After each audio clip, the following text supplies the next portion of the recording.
Folks, what an amazing and show-stopping performance from our CCD youth. I gotta agree. That was a really good performance. Hey, Johan, I have a joke for you. Really? Do you want to build a boat? Sure. Why not? I know a guy. Get it? Haha. Wow. That was really creative. You know, the other day I was in church. I came from Mass, and I was praying to get rich because, you know, I really want to have money.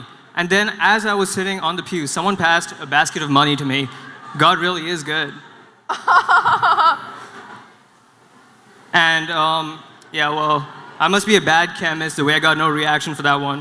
But anyways, dear respected Tony Hutchins, Sister Mary Ann, and all respected guests, and to you, my brothers and sisters, as we see in Matthew chapter 9, verse 16, and Mark chapter 10, verse 9, what God has joined together, let no man separate.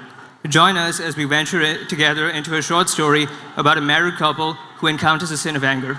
Disclaimer, all actors are portraying a fictionary story and are by no means related to real-life events. We hope that we can all reflect and remember that to love one another as God intended is the greatest commandment of all. Now let's get ready for our young adult skit. Come on, clap it up.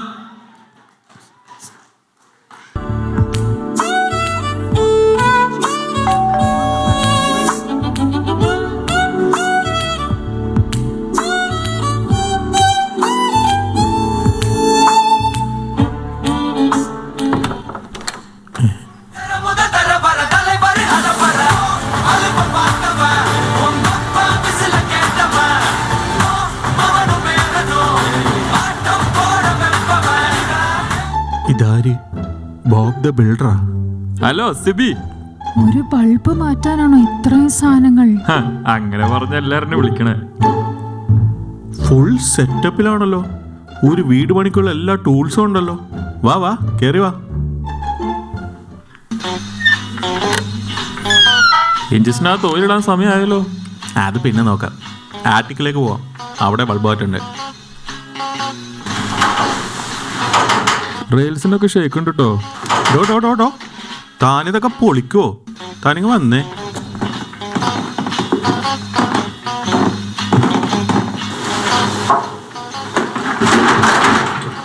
ഈ step ലൂസാണോ? മാതാവേ, $100 പണിയാൻ വിളിച്ചിട്ട് ഇപ്പൊ 1000 പണിയാവല്ലോ.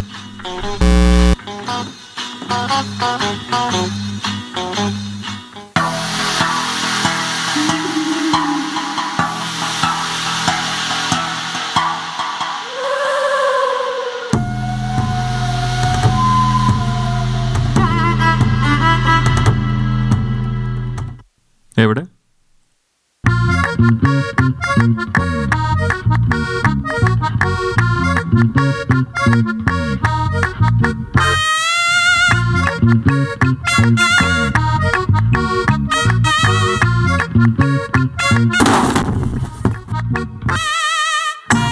ഓ, ഇതെന്തോ ആടോ?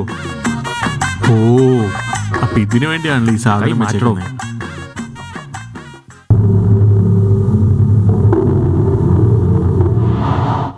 ഇതെന്ത് cardboard box മെറ്റീരിയോ? കുറെ ഉണ്ടല്ലോ. അത് പിന്നെ പുതിയ സാധനങ്ങൾ മേടിക്കുമ്പോൾ കിട്ടുന്ന ബോക്സാ. മൂവ് ചെയ്യുമ്പോൾ അതിൽ തന്നെ കൊണ്ടുപോകാമല്ലോ. ഇങ്ങനെ പറഞ്ഞൊരു കൂട്ടുകാരൻ എനിക്കും ഉണ്ടായിരുന്നു. അവൻ മൂവ് ചെയ്തപ്പോൾ ആറ്റിക്കലും ബേസ്മെന്റിലും നിറച്ച് പെട്ടി. എന്നിട്ടെന്താ, അതെല്ലാം കാറി കുത്തി കയറ്റി റീസൈക്കിളിൽ കൊണ്ടേ കളഞ്ഞ്. എൻ്റെ കാറ് കുട്ടിയിരിക്കേണ്ട സീറ്റിൽ പോലും പെട്ടിയായിരുന്നു. ദൈവമേ, fire! Fire! Fire! Fire! Fire! ആരടോ അങ്ങോട്ട്?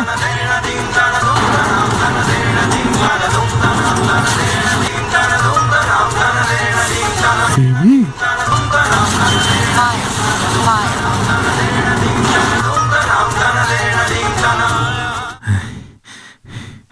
ഇതൊക്കെ ആര് ഇവിടെ കൊണ്ടെന്ന് വെച്ചേ? Fire! Fire!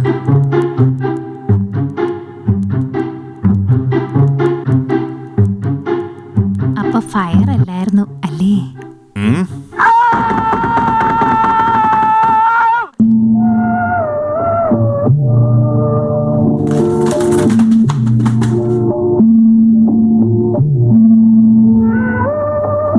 നോ.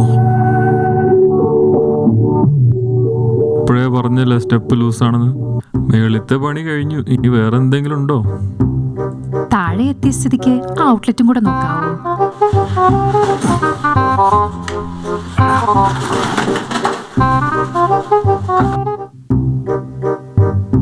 ടെസ്റ്റർ ഉണ്ടോ?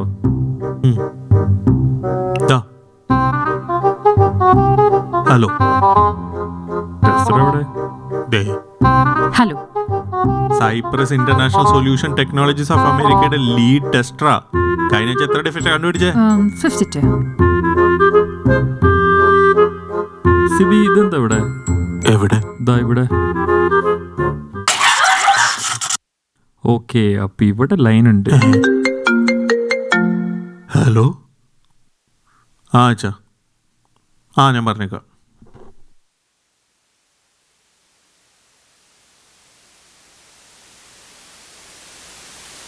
ഹലോ, എന്തുണ്ട് സിബിച്ച വിശേഷം? ആ സുഖമായിട്ട് പോകുന്നു. നീ ഇന്ന് കളിക്കാൻ വരുന്നില്ലേ?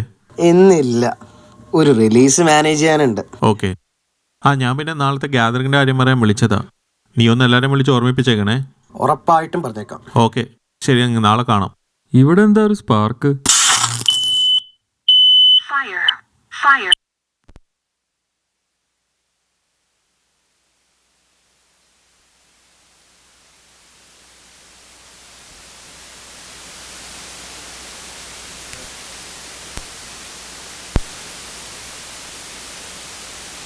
ഈ വീട്ടിൽ വഴക്കൊഴിഞ്ഞിട്ട് നേരമുണ്ടാവാറില്ല. ഏതോ ഡ്രൈവിംഗ് പഠനം കഴിഞ്ഞുള്ള വരവാ.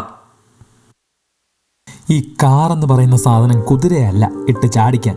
അതൊക്കെ എനിക്കറിയാം. ഞാൻ വണ്ടിക്ക് പിക്കപ്പ് ഉണ്ടോ നോക്കിയതാ. ഓ, അത് ശരി. അപ്പോൾ ലെയിൻ ചേഞ്ച് ചെയ്യുമ്പോൾ ബ്ലൈൻഡ് സ്പോട്ട് നോക്കണമെന്ന് ഞാൻ എത്ര പ്രാവശ്യം പറഞ്ഞിട്ടുള്ളതാ. ആ ട്രക്ക് ഇടിക്കാതിരുന്നത് എന്തോ ദൈവാനുഗ്രഹം. സിബിയുമായി കോളിലായിരുന്നത് കൊണ്ട് ശ്രദ്ധിക്കാനും പറ്റിയില്ല. കാറിന്റെ പിറകിൽ student driver please be patient sticker ഉണ്ടല്ലോ, ആരും സൂക്ഷിക്കണ്ടേ? എല്ലാത്തിനും നിന്റെ ഒരു ന്യായം പറിച്ച്. ഇനി ഡ്രൈവിംഗ് പഠിക്കാനെന്നും പറഞ്ഞ് എന്നെ വിളിച്ചേക്കരുത്. അത് ശരി, നിങ്ങൾക്ക് നിങ്ങളുടെ കൂട്ടുകാരെയും അവരുടെ ഭാര്യമാരെയും ഒക്കെ ഡ്രൈവിംഗ് പഠിപ്പിക്കാം, എന്നെ പഠിപ്പിക്കാൻ പറ്റില്ലല്ലേ? എന്ത് പറഞ്ഞാലും തർക്കുത്തരം. ഇത് കേട്ട് കേട്ട് ഞാൻ മടുത്തു. അലനെ പഠിപ്പിക്കാൻ അറിയില്ലെങ്കിൽ അത് പറ, ഞാൻ വേറെ ആളെ നോക്കിക്കോളാം. എനിക്കിനി അലന്റെ സഹായം വേണ്ട. പിന്നെ എനിക്കിന്നൊരു റിലീസ് മാനേജ് ചെയ്യാനുണ്ട്. ആരും ദയവ് ചെയ്ത് ശല്യപ്പെടുത്താൻ വരരുത്. ഞാൻ എന്ത് ചെയ്താലും അതിന് തെറ്റ് മാത്രമേ കണ്ടുപിടിക്കുള്ളൂ. ഇതെന്താ ചേച്ചി തന്നിരുന്ന് സംസാരിക്കുന്നേ? നിന്റെ ചേട്ടനെ കുറിച്ച് തന്നെ പറഞ്ഞോണ്ടിരുന്നേ. അത് ചെയ്യരുത്, അങ്ങോട്ട് തിരിയാൻ പാടില്ല, ഇങ്ങോട്ട് തിരിയാൻ പാടില്ല, എന്തൊക്കെ നിയമങ്ങളാണ്. എന്തെങ്കിലും അറിയാതെ പറ്റിപ്പോയാലോ? അപ്പൊ തന്നെ ദേഷ്യം വരും. ചേട്ടൻ അങ്ങനെയാ, പക്ഷെ ഉള്ളിൽ നല്ല സ്നേഹമുള്ള മനുഷ്യനാ. ഈ സ്നേഹം മുഴുവൻ ഉള്ളിൽ ഒതുക്കി വെച്ചിട്ട് എന്ത് കിട്ടാനാ? എനിക്ക് മനസ്സിന്റെ ഉള്ളിൽ പോയി നോക്കാൻ പറ്റുമോ സ്നേഹമുണ്ടോന്ന്?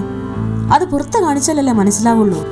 ഇപ്പോ ഒരു നല്ല ഫുഡ് ഉണ്ടാക്കി കൊടുത്താൽ നല്ലതാണേ മിണ്ടാതെ കഴിച്ചിട്ട് പോകും. നന്നായിട്ടുണ്ട് എന്നൊരു വാക്ക് പറയാൻ പാടില്ലേ? ഇനി ഫുഡ് മോശമാണെങ്കിലോ ഉള്ള കുറ്റവും കുറവും മൊത്തം പറയാനുണ്ടാവും. സാരമില്ല ചേച്ചി, എല്ലാം ശരിയാണ്. അപ്പേ അപ്പേ ഇത് നോക്കിക്കേ. അപ്പേ ഒന്ന് നോക്കപ്പേ, ഞാൻ വരച്ചതാ.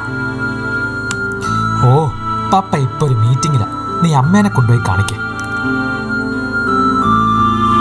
അമ്മേ നോക്കിക്കേ, ഞാൻ വരച്ചതാ. ഡാ ചക്ക, എനിക്ക് നല്ല ദേഷ്യം വന്നിരിക്കുക.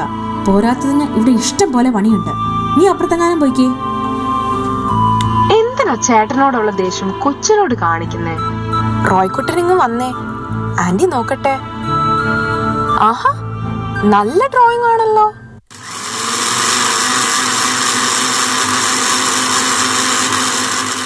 റിലീസിന്റെ കാര്യം ഞാൻ പറഞ്ഞല്ലേ, അതിന്റെ ഇടയിൽ തന്നെ വേണം ഇത് അരയ്ക്കാൻ. ഡിന്നർ കഴിക്കാൻ വരുമ്പം എല്ലാം മേശപ്പുറത്ത് ഉണ്ടാവണമെങ്കിൽ ഈ അരക്കലും പിടിക്കലും ഒക്കെ വേണം. ഇതിപ്പോ തന്നെ ചെയ്യുന്നത് എന്നെ ഉപദ്രവിക്കാനുള്ള ഒരു ഒറ്റ ഉദ്ദേശത്തിലല്ലേ? പിന്നെ ഞാനെന്താ ഇനി ഇത് ആട്ടുകല്ലിലിട്ട് അരയ്ക്കണം?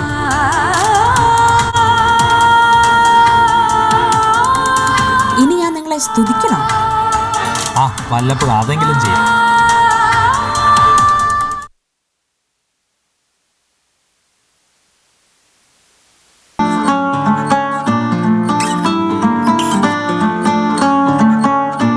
ക്രെഡിറ്റ് കാർഡ് ഉരയ്ക്കും ഭർത്താവിനു സ്തുതി, മോർഗേജ് അടയ്ക്കുന്ന ഭർത്താവിനു സ്തുതി, ഒരു ഹെഡ്ഫോണും കൂട്ടിന് മൊബൈലും കിട്ടിയാൽ ഹാപ്പിയായ ഭർത്താവിനു സ്തുതി. എൻ ടെൻഷൻ മുഴുവൻ നീയേ, ഹെയർ ഫോളിന് കാരണം നീയേ, ഈ ചെലവും മൊത്തം നീയേ, നീയേ നീയേ നീയേ നീയേ നീയേ നീയേ. ഇൻസ്റ്റാഗ്രാമും യൂട്യൂബും നോക്കി സമയം കളയുന്നേ ഈ അമ്മ.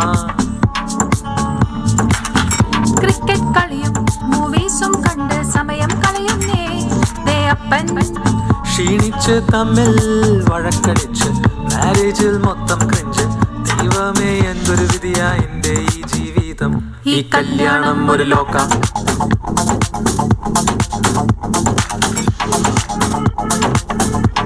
ഈ കല്യാണം ഒരു ലോക ലോക.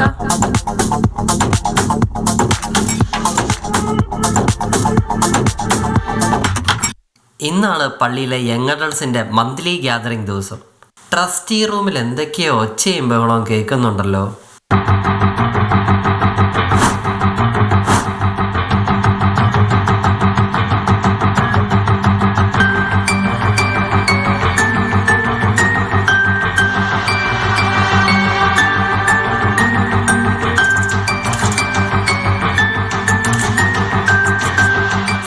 പറ്റത്തില്ല, നോ എന്ന് പറഞ്ഞാൽ നോ. അങ്ങനെ പറഞ്ഞാൽ എങ്ങനെയാ ശരിയാന്ന്? നിങ്ങൾ കോംപ്രമൈസ് ചെയ്തേ പറ്റൂ. ആ സംഗതി നിങ്ങൾക്കും ആവാലോ. അല്ല, അച്ഛൻ എന്താ ഒന്നും പറയാത്തെ? നിങ്ങൾ ലീഡ്സ് തന്നെ ഇങ്ങനെ തുടങ്ങിയാൽ എങ്ങനെ ശരിയാവാ? ഫാദേഴ്സ് ഗ്രൂപ്പിനും മദേഴ്സ് ഗ്രൂപ്പിനും അക്സെപ്റ്റബിൾ ആയ സൊല്യൂഷൻ കണ്ടെത്താനല്ലേ നമ്മളിവിടെ കൂടിയിരിക്കുന്നത്. അങ്ങനെയാണെങ്കിൽ അച്ഛൻ തന്നെ ഒരു സൊല്യൂഷൻ പറ. നിങ്ങൾ കുറച്ചൊന്ന് വെയിറ്റ് ചെയ്യേ. ആ ജോണി ഒന്ന് വന്നോട്ടെ. അവൻ എന്തെങ്കിലും ഒരു സൊല്യൂഷൻ കാണാതിരിക്കില്ല. അവനെ കൊണ്ടൊന്നും പറ്റുമെന്ന് എനിക്ക് തോന്നുന്നില്ല. അത് നിങ്ങൾക്ക് അവനെക്കുറിച്ച് അറിയാത്തതുകൊണ്ടാണ്. അവൻ്റെ ഈ പ്രോബ്ലം സോൾവിംഗ് സ്കിൽസ് കാരണമാണ് ഈ ചെറുപ്രായത്തിൽ തന്നെ അവനെ ട്രസ്റ്റിയായി തിരഞ്ഞെടുത്തത്.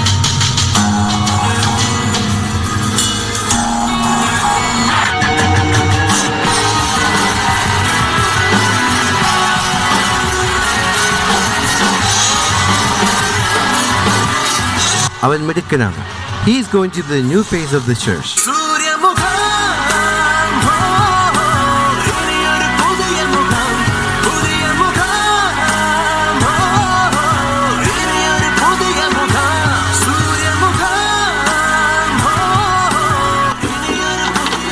അച്ഛാ, may I? ഗുഡ് ഈവനിങ് അച്ഛാ. ലീഡ്സ്, നിങ്ങളുടെ റെസ്പെക്റ്റീവ് ഗ്രൂപ്പ്സിലെ എല്ലാവർക്കും സുഖമാണെന്ന് വിശ്വസിക്കുന്നു. ജോണിക്ക് വല്ല കല്യാണ റിസപ്ഷൻ ഉണ്ടായിരുന്നു?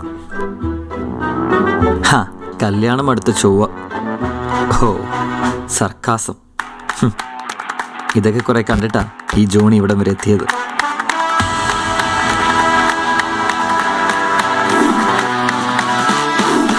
നീ ആ പേന അവിടെ വെച്ചേ. എന്ത് പറയാനാ ജോണി? അരമണിക്കൂറായി ഡിസ്കഷൻ തുടങ്ങിയിട്ട്. 2 ഗ്രൂപ്പിനും ഫാമിലി നൈറ്റിൻ്റെ ലാസ്റ്റ് സ്ലോട്ട് ചെയ്യണമെന്നതാണ് തർക്കം. ആരും വിട്ടുകൊടുക്കുന്നില്ല. ഒരു തീരുമാനം എടുക്കാൻ പറ്റുന്നില്ല. ഇതൊരു കോംപ്ലിക്കേറ്റഡ് ഇഷ്യൂ ആണ്.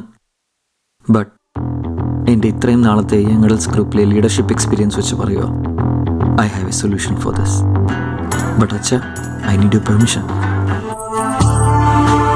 Go ahead, ജോണി മോനെ. അക്കാ ബുക്കാ വെക്കുമ്പോക്കോ താനോട്ട്, അക്കാ ബുക്കാ വെക്കുമ്പോക്കോ താനും ഔട്ട്. അപ്പോൾ ലാസ്റ്റ് സ്ലോട്ട് യങ് അഡൾട്ട്സ്. അച്ഛ ഹാപ്പി അല്ലേ?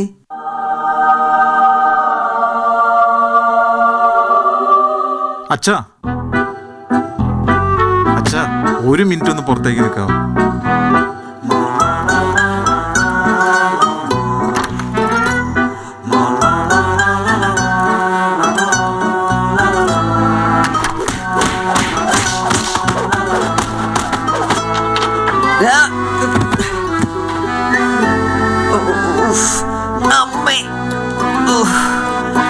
അവന്റെ ഒരു സൊല്യൂഷൻ. എന്തുവാ ജോണി മോനെ ഇതൊക്കെ? എന്താണെന്നറിയില്ല അച്ഛ, ഇങ്ങനത്തെ ഐഡിയാസ് ഒക്കെ യങ് അഡൾട്ട്സിൽ വർക്ക് ആവാറുണ്ടായിരുന്നു. എന്നാ മോൻ യങ് അഡൾട്ട്സിലോട്ട് തന്നെ ഞാൻ തിരിച്ചു പോക്കോ. ഓ, പുതിയ മുഖം, ഇനിയൊരു പുതിയ മുഖം.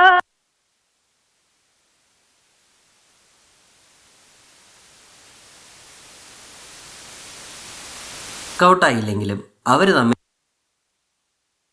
അങ്ങോട്ട് വർക്കൗട്ടായില്ലെങ്കിലും അവർ തമ്മിൽ എങ്ങനെയോ ഒരു പരസ്പര ധാരണയിലെത്തി.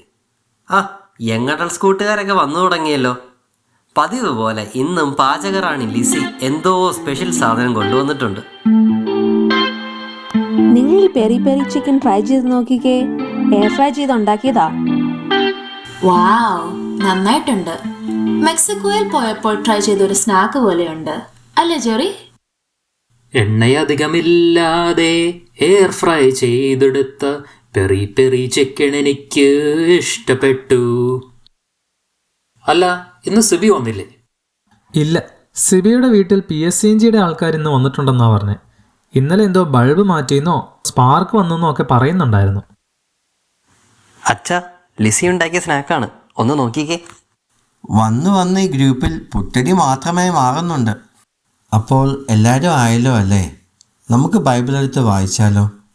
അലൻ, നീ പ്രാർത്ഥിച്ച് ഒരു ഭാഗം എടുത്ത് വായിക്കേ. കോപിക്കാം, എന്നാൽ പാപം ചെയ്യരുത്. നിങ്ങളുടെ കോപം സൂര്യൻ അസ്തമിക്കുന്നത് വരെ നീണ്ടു പോകാതിരിക്കട്ടെ. സാത്താന് നിങ്ങൾ അവസരം കൊടുക്കരുത്. നിങ്ങളുടെ അധരങ്ങളിൽ നിന്ന് തിന്മയുടെ വാക്കുകൾ പുറപ്പെടാതിരിക്കട്ടെ. ദൈവം ക്രിസ്തു വഴി നിങ്ങളോട് ക്ഷമിച്ചതുപോലെ നിങ്ങളും പരസ്പരം ക്ഷമിച്ചും കരുണ കാണിച്ചും ഹൃദയാർദ്രതയോടെ പെരുമാറുവിൻ. നമ്മളൊക്കെ പലപ്പോഴും പറയുന്ന ഒരു കാര്യമാണ് ഷോർട്ട് ടെമ്പേർഡ് ആണെന്നുള്ളത്. ഇന്ന് വായിച്ച ഭാഗം ഇതുമായി വളരെയധികം ബന്ധമുണ്ട്. നിങ്ങൾക്ക് ഈ വായിച്ചതിൽ നിന്ന് എന്താണ് മനസ്സിലായത്? ലിസിയിൽ നിന്ന് തുടങ്ങാം. എനിക്ക് മനസ്സിലായത് ദേഷ്യപ്പെടുന്നതിൽ ഒരു കുഴപ്പമില്ലെന്ന്. ബൈബിൾ ഒരു വീക്ക്നെസ് ആണല്ലേ? എന്താ അച്ഛാ അങ്ങനെ പറഞ്ഞ്? അല്ല, ആദ്യത്തെ വാക്യം കഴിഞ്ഞ് ഉറങ്ങുന്നത് കണ്ടായിരുന്നു. ഓല പാപ്പി, ജെറിക്ക് എന്തു തോന്നുന്നു? പാപിയോ? അയ്യോ അച്ഛാ, ഞാൻ ഒരാഴ്ച മുമ്പ് വരെ കൊടും പാപിയായിരുന്നു. ഇപ്പൊ കുമ്പസാരിച്ച് നല്ലവനെ. എടാ, നിന്നെ സ്പാനിഷിൽ ഡീറെന്ന് വിളിച്ചതാ. മെക്സിക്കോയിലൊക്കെ പോയിട്ടും ഇതൊന്നും പഠിച്ചില്ലേ? അച്ഛ, എനിക്ക് തോന്നുന്നത് എത്ര ദേഷ്യപ്പെട്ടാലും വഴക്കിട്ടാലും ക്ഷമിക്കാനുള്ള ഒരു മനസ്സുണ്ടാവണമെന്നാ. അങ്ങനെ ഒരു മനസ്സുണ്ടാവണമെങ്കിൽ ജെന്യുവനായി ഓപ്പണായി സംസാരിക്കാൻ പറ്റണം. ജെന്യുവനായി സംസാരിക്കുന്നത് അത്രയും നന്നായി എന്ന് എനിക്ക് തോന്നുന്നില്ല അച്ഛാ. തോന്നാൻ ലിസി കഴിഞ്ഞ ദിവസം ഡിന്നറിന് ഒരു ഫിഷ് കറി ഉണ്ടാക്കിയിട്ട് എനിക്ക് ടേസ്റ്റ് ചെയ്യാൻ തന്നു. ഞാൻ വളരെ ജെന്യുവനായിട്ട് പറഞ്ഞു, കറി കൊള്ളാം, പക്ഷേ നാട്ടിൽ അമ്മച്ചി ഉണ്ടാക്കുന്ന അത്രയും വന്നിട്ടില്ല. ഹോ, അന്ന് രാത്രി പച്ച വെള്ളം പോലും കിട്ടിയില്ല അച്ഛാ. വീട്ടിലേക്ക് വാ, ഞാൻ വെള്ളം കുടിപ്പിക്കാം. എന്താണ് അവിടെ ഒരു ഡിസ്കഷൻ? വീട്ടിൽ ചിക്കൻ നിർത്തിപ്പൊരിച്ചുണ്ടാക്കി വെച്ചിട്ടുണ്ടെന്ന് പറയുമായിരുന്നു. ഇത്രയും ജെന്യുവനായ അഭിപ്രായം പറഞ്ഞില്ലെങ്കിലും ജെന്യുവനായി സ്നേഹിക്കുക എന്നതാണ് പ്രധാനം. സ്നേഹം ദീർഘക്ഷമയും ദയമുള്ളതാണെന്ന് ബൈബിളിൽ തന്നെ പറയുന്നുണ്ടല്ലോ. പിന്നെ വിവാഹത്തിലൂടെ ഒന്നിക്കുന്നത് ഭർത്താവും ഭാര്യയും മാത്രമല്ല, 2 കുടുംബങ്ങളാണ്. 2 കുടുംബങ്ങളിലും അപ്പനും അമ്മയും സിബ്ലിങ്സും ഒക്കെ ഉണ്ടാവും. ആരാണ് ബെറ്റർ എന്ന് കമ്പയർ ചെയ്യുന്നതിനേക്കാൾ 2 കുടുംബങ്ങളോടുമുള്ള മ്യൂച്വൽ റെസ്പെക്റ്റ് ആണ് നല്ലൊരു വിവാഹ ജീവിതത്തിന്റെ അടിത്തറ. അച്ഛാ, എന്നെ സ്ട്രൈക്ക് ചെയ്ത വചനം നിങ്ങളുടെ അതിരങ്ങളിൽ നിന്ന് തിന്മയുടെ വാക്കുകൾ പുറപ്പെടാതെ ഇരിക്കട്ടെ എന്നാണ്. ദേഷ്യപ്പെടുകയും വഴക്കുണ്ടാക്കുകയും ചെയ്തതിനേക്കാൾ അതിലുണ്ടാകുന്ന ആർഗ്യുമെന്റ്സ് ആണ് നമ്മളെ വിഷമിപ്പിക്കുന്നത്. ആഹാ, ഇതൊക്കെ അറിഞ്ഞിട്ടാണല്ലോ ഇന്നലെ വഴക്കിട്ടപ്പോൾ 3 വർഷം മുമ്പ് നടന്ന കാര്യങ്ങൾ വരെ പറഞ്ഞ് തർക്കിച്ചുകൊണ്ടിരുന്നത്. അത് പിന്നെ ഒരു ഫ്ലോയിൽ അങ്ങ് വരുന്നതല്ലേ. ആ ഫ്ലോയില് നിങ്ങൾ തമ്മിലുള്ള സ്നേഹം അങ്ങ് പോവും. വാക്കുകൾ സൂക്ഷിച്ച് ഉപയോഗിക്കുക. കൂട്ടത്തിലെ റീസെന്റ് മെമ്പറായ ആൻഡ്രോയ്ക്ക് എന്താണ് പറയാനുള്ളത്? ഇന്നത്തെ ഒരു സോഷ്യൽ മീഡിയ ബേസ്ഡ് ലൈഫ് സ്റ്റൈലില് വഴക്കുണ്ടാക്കി ദേഷ്യപ്പെട്ട് വെറുതെ എനർജി കളയണ്ട. അതെന്താ അങ്ങനെ? എനിക്ക് ആരോടെങ്കിലും വഴക്കോ അല്ലെങ്കിൽ സംസാരിക്കാൻ താല്പര്യമില്ലെങ്കിൽ ഫോൺ എടുക്കുക, സോഷ്യൽ മീഡിയ നിർക്കുക, എന്നിട്ട് അവരെ അൺഫ്രണ്ട് ആൻഡ് ബ്ലോക്ക് ചെയ്യുക. As simple as that. അത് അത്ര സിമ്പിളായൊരു കാര്യമായി എനിക്ക് തോന്നുന്നില്ല. ഇന്നത്തെ ഡിജിറ്റൽ ലോകത്ത് റിലേഷൻഷിപ്സ് ഒരു ബട്ടൺ ക്ലിക്ക് കൊണ്ട് അവസാനിപ്പിക്കാം എന്നത് വളരെ ഡേഞ്ചറസ് ആണ്. അവിടെയാണ് റിയൽ ഇൻ പേഴ്സൺ റിലേഷൻഷിപ്സിന് പ്രാധാന്യമുണ്ടാവുന്നത്. നമ്മുടെ പള്ളിയിലെ മിനിസ്ട്രീസിൻ്റെ ഭാഗമാകുന്നത് അങ്ങനത്തെ റിലേഷൻഷിപ്സ് ഉണ്ടാക്കാനും അത് മെയിൻറ്റെയിൻ ചെയ്യാനും സഹായിക്കും. പിന്നെ എത്ര വലിയ വഴക്കുണ്ടായാലും അത് എത്രയും പെട്ടെന്ന് സോൾവ് ചെയ്യുക എന്നാണ് എനിക്ക് മനസ്സിലായത്. അതിന് എൻ്റെ കയ്യിലൊരു ട്രിക്കുണ്ട്. അതെന്താണ്? ഇപ്പോൾ നിത് എന്നോട് വഴക്കിട്ടിരിക്കുമെന്ന് വിചാരിക്കും. ഞാൻ അവളുടെ അടുത്ത് പോയി ഇങ്ങനെ ഇരിക്കും. എന്നിട്ട് ഞാനൊരു പാട്ടങ്ങ് പാടും. മുത്തേ പൊന്നെ പിണങ്ങല്ലേ, എന്തേ കുറ്റം ചെയ്തു ഞാൻ എന്തിന് പെണ്ണേ നിനക്കിന്ന് പിണക്കം, നീ എൻ്റെ കരളല്ലേ. താനേ തന്നാനേ തന്നാനേ തന്നാനേ താനേ തന്നാനേ തന്നാനേ തന്നാനേ. അത് കൊള്ളാം. ഇതുപോലത്തെ എന്ത് പൊടിക്കായി വേണമെങ്കിലും ഉപയോഗിക്കാം. എന്നാൽ അതിലും നല്ലത് വഴക്കുണ്ടാവാതിരിക്കാൻ ശ്രമിക്കുന്നതല്ലേ. ഒരു തെറ്റ് കണ്ടാൽ അപ്പോൾ തന്നെ റിയാക്ട് ചെയ്യാതിരിക്കുക. പ്രത്യേകിച്ചും കുട്ടികളോട്. ഒത്തുവരുമ്പോൾ ആ വ്യക്തിയുമായി ഒറ്റയ്ക്ക് സംസാരിക്കാൻ ശ്രമിക്കുക. പിന്നെ ക്ഷമിക്കുവാനും സ്നേഹിക്കാനുമുള്ള ഒരു മനസ്സുണ്ടാവുക. എന്നാൽ ഇനി അഡറേഷന് പള്ളിയിലേക്ക് പോയാലോ?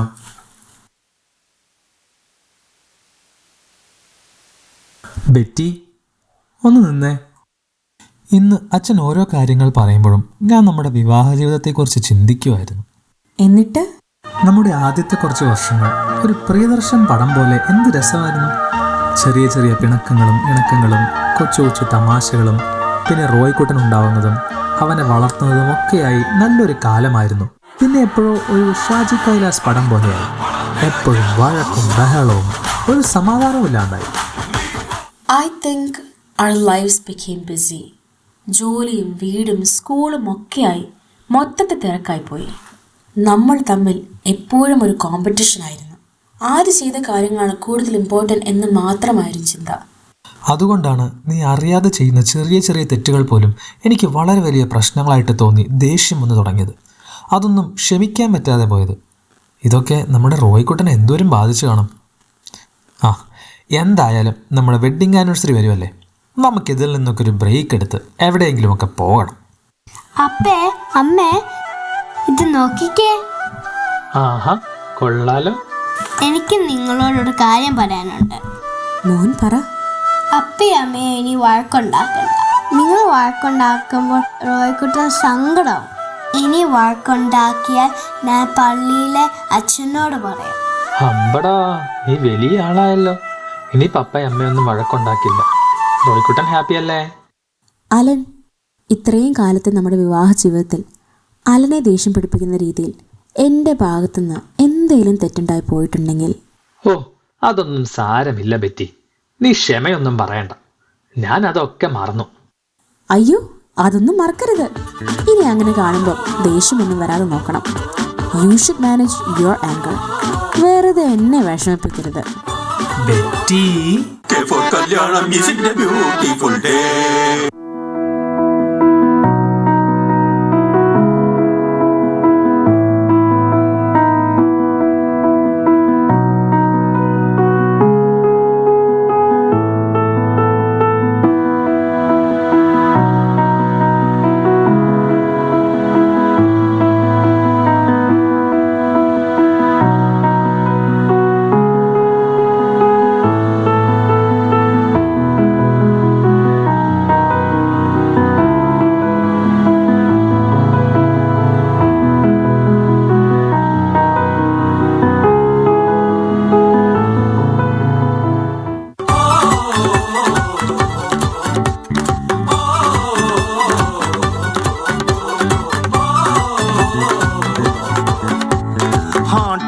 Heart beat what I tell you what a waste. కొంచెం కూడా slowly പോകാമോ? ക്ലാസ് ചില്ലിങ് കാണവല്ലേ ഡ്രോപ്പ് ചെയ്താൽ ഒടയില്ലേ നെഞ്ച് നീ slowly പോകാമോ? മേത്ത മൊത്തം പാടരണ പനി പോലെ പകരും ഡിസീസ് പ്രേമം അപ്പോ ചൊല്ലില്ലേ? ഓ കാക്ക കൊത്തും കരളിന്റെ നടുക്കു ഞാൻ പടക്കുമ്പോ പാട്ട് വെക്കാൻ DJ ചൊല്ലില്ലേ? കരച്ചിലൊക്കെ പിന്നെ മനസ്സിലെ മൂക്കുട്ടി പടക്കങ്ങൾ അമരണേ. കല്യാണം is a beautiful day.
तुम बोलो है